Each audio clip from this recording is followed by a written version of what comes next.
And we're live. Hello, everyone. Welcome back to another Tea Time with Tia.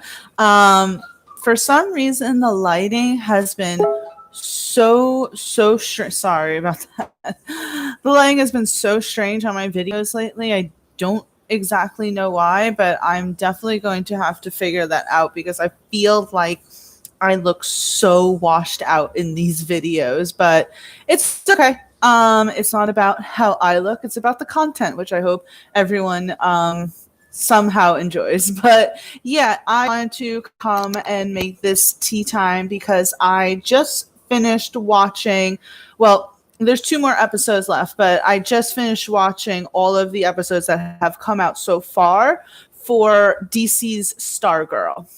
If you haven't heard of DC Stargirl, it originated on the DC Universe app, also plays on the CW channel. It was renewed for a second season, and that second season will be exclusively on the CW channel, which for me kind of says that the DC app may not be around for much longer, considering Doom Patrol is on the DC Universe app and HBO Max. So I don't know. At this point, they haven't said anything about the third season of Titans, if that's going to be exclusively on the DC Universe app. But if they come out and say that Titans will also be showing on HBO Max, I have a very strong feeling that the DC Universe app is just going to go. But so, well, maybe you don't know, but I love, say, Doom Patrol, right? And one of my favorite things about Doom Patrol is that it's not afraid to be weird. And just like how I think that a show like Doom Patrol isn't afraid to be weird, I also feel like a show like a show like Stargirl isn't afraid to kind of be campy, if that makes sense. So I said this on Twitter, and I kind of stand by it, where when I first started watching, say, Winona Earp, it was a little campy. It's on the Sci-Fi channel, so the budget isn't the best. The CGI isn't really that great. It's a little campy, but for some reason you kind of end up liking that little part of the campiness, and it almost then helps, say, how the storyline goes. And I almost feel like that's how it was with Stargirl. So Stargirl is about this girl, Courtney, who her and her mom moved to this like little town, all Americana sort of town, because Courtney's mother gets married to this guy named Pat. Courtney's never known her father, but at some point in the show, she believes that her father was this superhero called Starman, which they show at the beginning of the series that Starman and all of the Justice Society of America were killed by the Injustice Society of America. And I kind of love that the show pokes fun a little at the ridiculous names of some of the heroes that were obviously created back during the golden age of comics, back when they did have a little bit of ridiculous and campy names, and they stick with it. They aren't afraid to go straight from the source material, even if it may seem a little outdated in some sort of retrospects. They embrace that, and that's really cool. I should say spoiler alert, because I will talk about some spoilers in this tea time, but the first few episodes did feel a little, as I said, campy to me. There were some unrealistic aspects of it, mainly because the young girl, Courtney, she is so easy to believe that her father was Starman. She discovers all of this, and she instantly embraces the whole being a superhero sort of thing. And I guess they explain because she's a gymnast, she's able to automatically just be really good at fighting, even though there's really not a whole lot of training. That to me felt a little unrealistic. Like if you've watched, say, the CW's The Flash, Barry Allen had several episodes of him training before really, able to use his abilities. And we've seen, say, with Iron Man and Ant-Man, a good amount of their first movies were them learning how to use their suits. But with Courtney, it seemed like she dove right in really quickly. So again, a little unrealistic. The dialogue is, as I said, a little campy. Luke Wilson plays Pat, and he plays it a little like, as I said, all Americana sort of dad, a little cheesy, makes a lot of dad jokes, but as I said, it embraces the campiness, and as the episodes go on, there is a lot of heart to it. The story definitely polishes itself. And I have to say that after episode 6, so before episode 6, things again were a little, I don't want to say sloppy, but just not as clean. But then episode 6 happened, and I have to say I was kind of impressed with the fights. It's very obvious when you watch the fights that there's a lot of work on wires, because it's not going for, say, the practical fights that the MCU kind of goes for. It is a little bit more unrealistic, but that's fine. I was really impressed. Episode 6, the fights, and then after that, anytime they had a fight scene, I was like, that's really cool.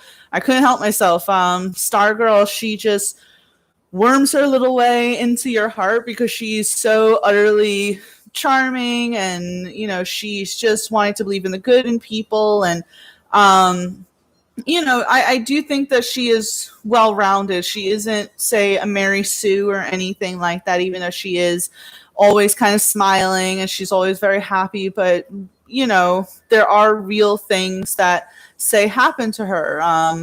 You find out later on that, as I said, spoiler alert, Starman is, actually I shouldn't, I guess, spoil, because if you haven't watched it, but she finds things out about Starman that she didn't know in the beginning. But I like it.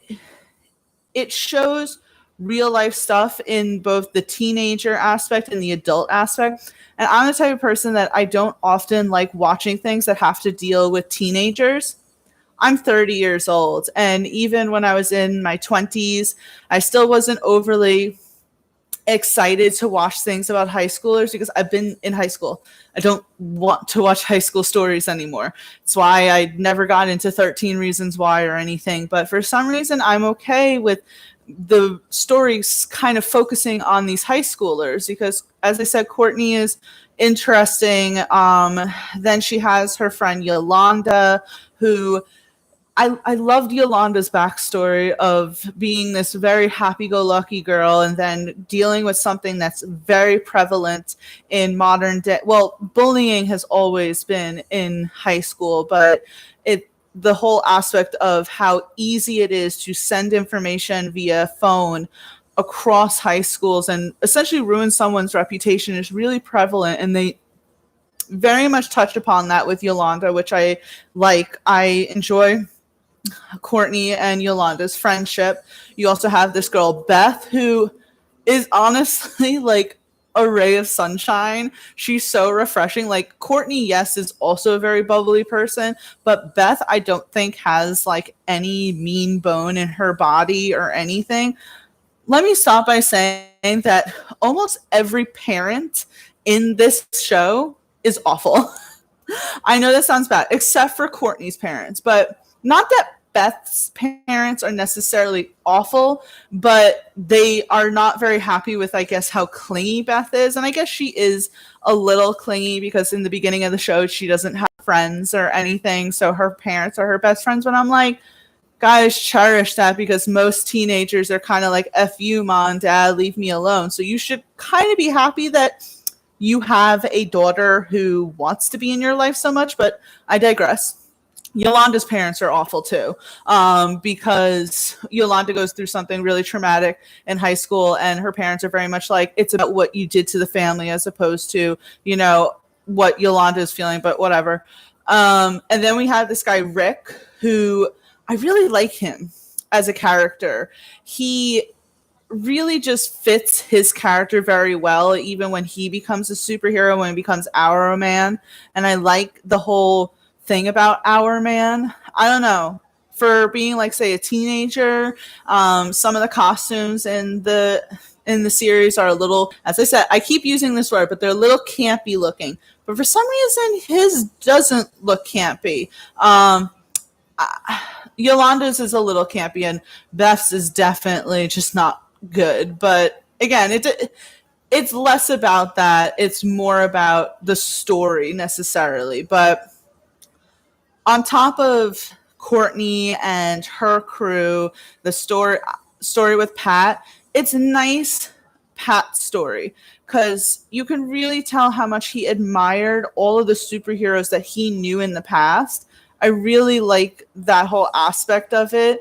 And I love how much everyone who maybe is still around who knew about Pat's past as Stripesy remembers him so fondly. There's a character who comes in later on who is quite happy to see Stripesy again. So that's, it's cute.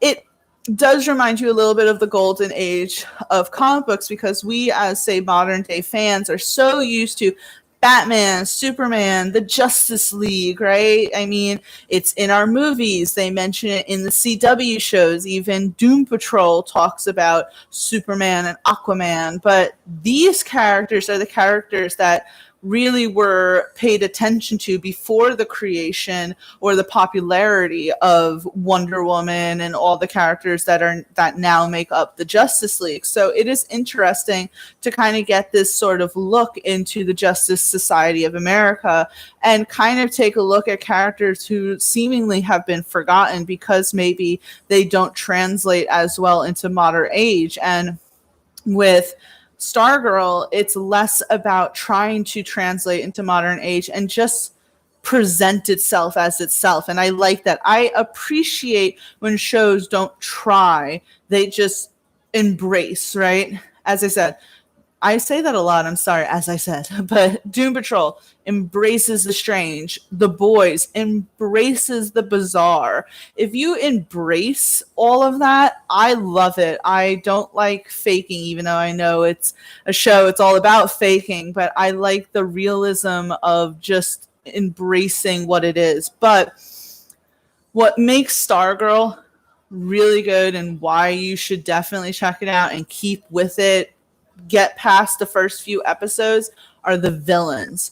It's a very stark contrast because you have Stargirl, who's so happy-go-lucky, Beth, who's so happy-go-lucky, they're teenagers, and you have all of that. You have Stripesy and very, pro, Americana sort of culture, and they're in this little town in the middle of the United States. So you get what I mean. I'm painting a picture here. And then on the opposite side, you have these villains who, at this point, they're all hiding in plain sight as normal people, but there are all these super villains, and they're dark. There's death. There are some characters who died. There's some adult themes that they really touch upon. And there is a part where I'm like, they are battling teenagers at this point, but they're supervillains for a reason. But you have the Dragon King. His whole thing is so mysterious. It's so cool. You have Brainwave, who's a real SOB. And you have Sportsmaster. You have the Gambler. But my favorite villain is Icicle because of how complex his character is. He's a villain. He's the leader of the Injustice Society, but he's also this multifaceted character that really just makes him a really fantastic villain because he can really pull off some of the more sinister scenes that are required of him. I love it. I didn't think I would love it as much, especially as I said, the first few episodes, it is a little campy and it's a little childish, I guess I would say, but once it goes into the more adult themes, you realize, no, this this isn't just for children, say, it is for adults as well. I think it's a show that both children, teenagers, and adults can watch. It's not really meant for just, say, one demographic of age, right? And it's just really enjoyable. I have binge watched it up until episode 11. A lot of really intense emotional things happen that they didn't really explore earlier in the season, but it's clear that they're revving up for, more of a intense season finale. And my thing is that I've seen a lot of people worried, right? As God, I keep saying that. I know that. Oh my God. In the beginning of this video, I did state that Stargirl has been renewed already for a second season. But as opposed to it being produced, say, by and created by the DC universe and then just airing on the CW, it is now going to be a CW show. And some people are worried about the quality of the show. My personal thoughts on that are, I know that the CW gets a bad rap, and I agree in some aspects. I mean, let's all admit Supergirl can be a little like worse than campy at times, right? Their CGI is definitely questionable.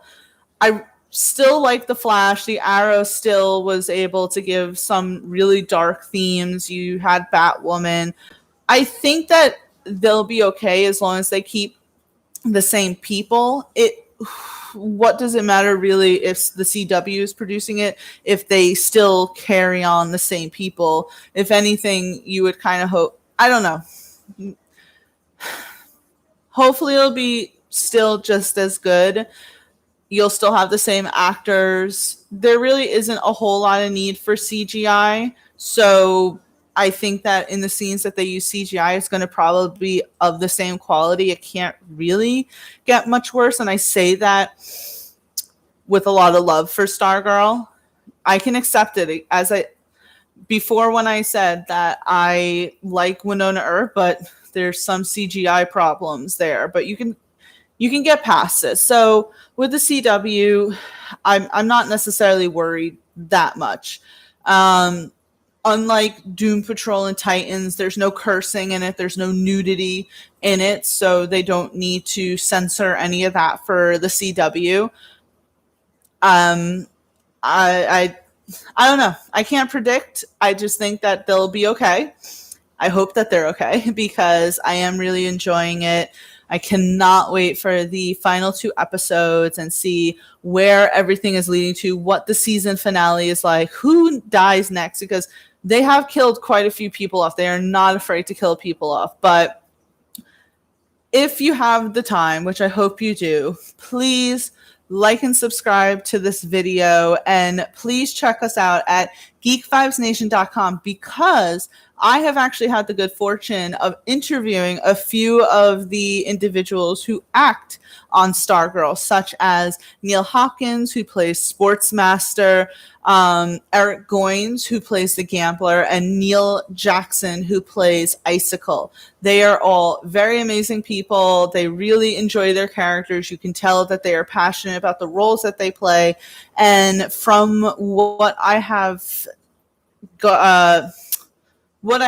gained from my conversations with all 3 of them, none of them are particularly worried about the cross from DC Universe to the CW. So we shouldn't be either. They are ready to go. They are ready to still perform, still act, and hopefully that is good enough for us. But I really would like to know your thoughts. If you have been watching Stargirl, let me know.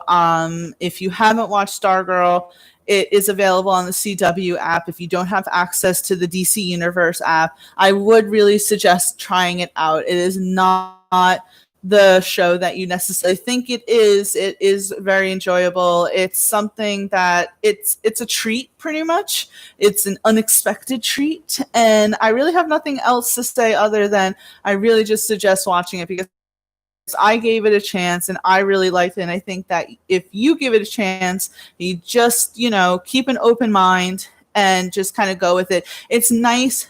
I don't want to say that it's not, say, serious, but it takes itself seriously in the fact that it does tackle real life issues well, but it doesn't take itself seriously in the fact that it's not afraid to be campy. So sometimes that's nice to kind of turn your brain off a little and just enjoy a show. It doesn't have to be as dark as other shows are, which I enjoy, don't get me wrong. I mean, Daredevil and The Punisher are some of my favorite shows, but it's nice to kind of take a break from there. But yeah,